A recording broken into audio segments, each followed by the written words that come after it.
Once in your life, you need a doctor, a lawyer, a policeman, a preacher, but every day, 3 times a day, you need a farmer.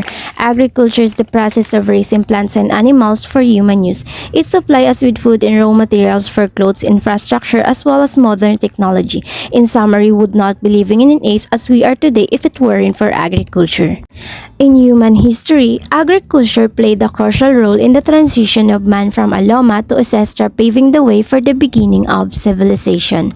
One explains agriculture to be an innovation through which man discovered that harvesting from one field was more efficient than hunting and gathering from place to place. The theory states that agriculture was not a choice but rather a necessity in order to survive amidst depleting food sources from the environment. Agriculture in our society is separated into 3 main levels of economic activity, which are production of raw materials, using of raw materials to create new product, and consists of service between producer and consumer. The farmers are born innovators, constantly overcoming all sorts of obstacles, but today's challenges are even more daunting.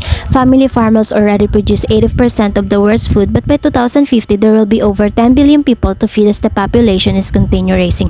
Agriculture is the backbone of the economic system of a given country in addition to providing food and raw materials. The agriculture sectors provide more employment opportunities for the labor force. This in turn reduces the high rate of unemployment in developing countries caused by the fast-growing population. Since agriculture employs many people, it contributes to the economic development. As a result, the national income level as well as people's standard of living is improved. So, why is agriculture important in its role in everyday life? At present, agriculture above and beyond farming includes forestry, dairy fruit cultivation, poultry, beekeeping, mushroom, arbitrary, etc. Today, processing, marketing, and distribution of crops and livestock products, etc. are all acknowledged as part of current agriculture.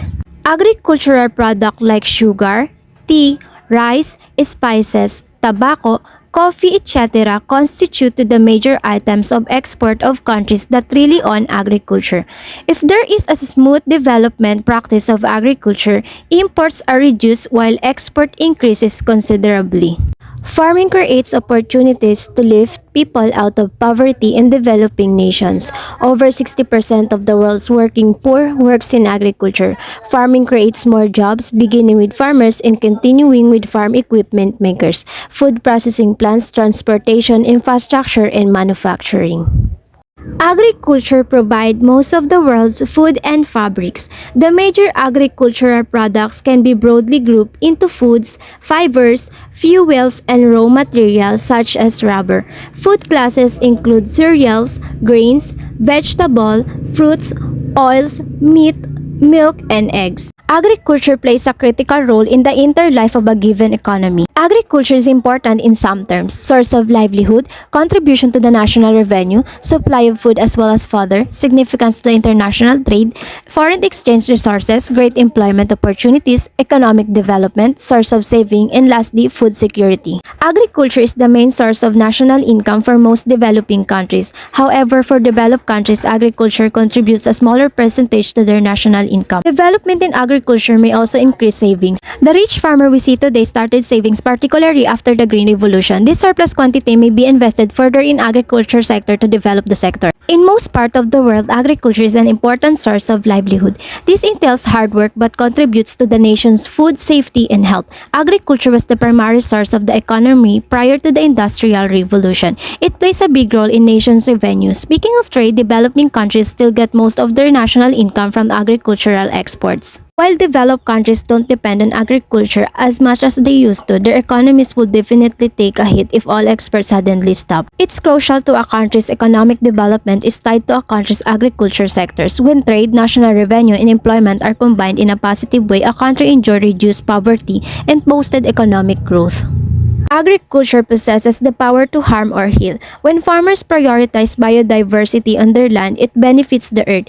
Having more biodiversity result in healthier soil, less erosion, better water conservation, and healthier pollinators. This is all good news for the environment as a whole, making agriculture an important part of the cycle of life.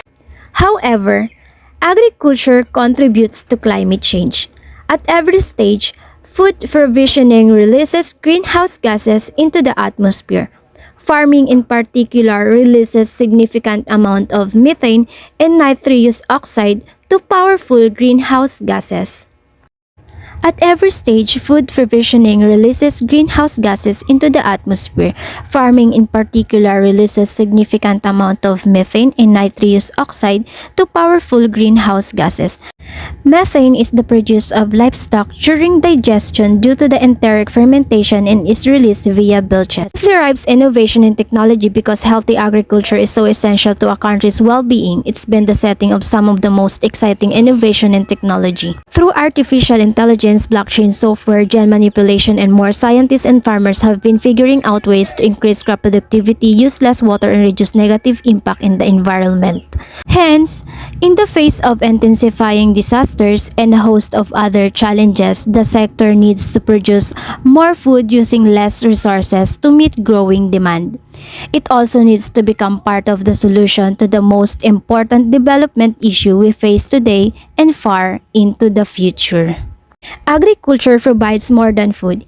It contributes to the economic growth, to better livelihood, and to provision of environmental services important to poor people in urban and rural areas. Agriculture has a major role in making all this a reality, and if we work together, we can reach the finish line without leaving anyone behind. For last and foremost, according to Bill and Melinda Gates Foundation, farming is all about getting in touch with the earth around us. Investment in agriculture are the best weapons against hunger and poverty, and they have made life better for billions of people.